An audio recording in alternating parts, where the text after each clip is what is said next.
Hey, what up, girl? How you doing? Transformation has two meanings. The first is obviously race and gender, right? But there is a second level of transformation, which is the mind and the mindset. That's where the judiciary has failed, particularly the majority of the South African population being black people. You still have judges, some of them are clever blacks, so to say. What does that term mean, really? Well, it's people who are intellectuals but who are completely misguided, who look at African way of life through the jaundiced eye of the colonizers. In other words, So Western gaze. exactly. Right.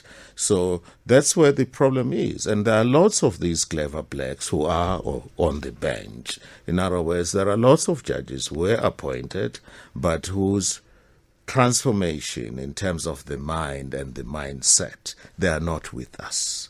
They would like to retain the old benefits of apartheid. Okay, so what would be a revolutionary mindset for a judge?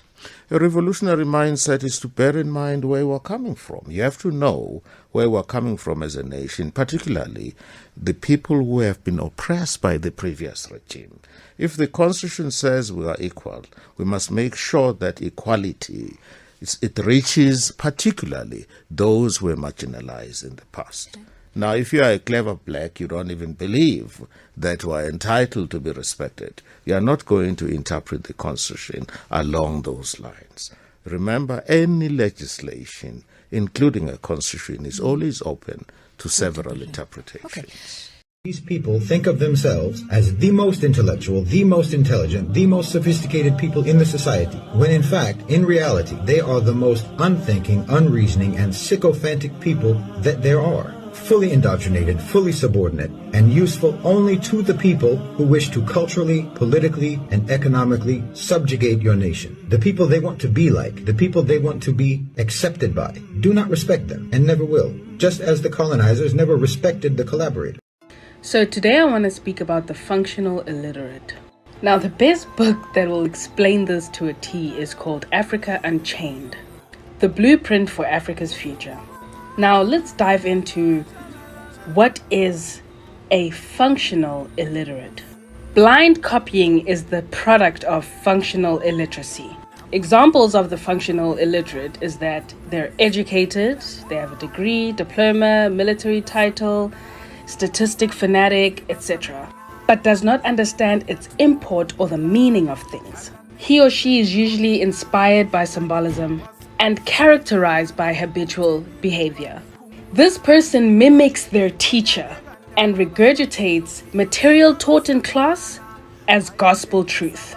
They are by far incapable of independent thought or rational reasoning and embarrassingly lacks initiative. This person cannot on their own assess the inherent merit or the consistency of an idea.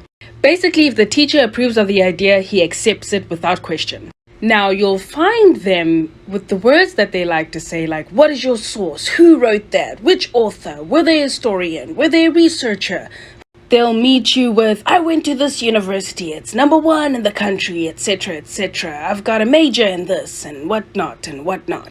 Not realizing that does not make you smarter than someone who did not go to an indoctrinated system of schooling. Once you already know that our education systems have been compromised, which is why you have not learned in full depth all the truth about who we are, you will be able to spot out a functional illiterate.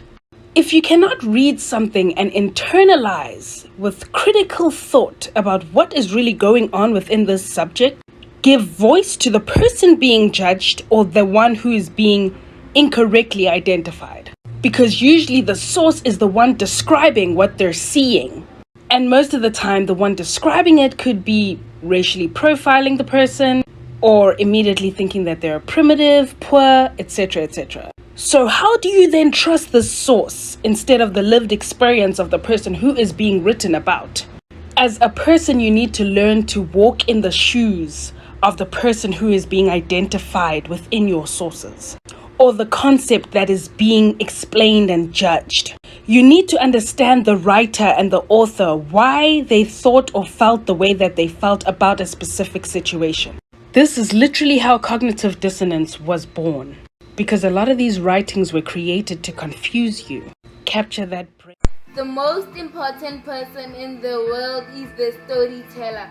The storyteller sets the vision, values, and agenda of an entire generation to come. Steve Jobs.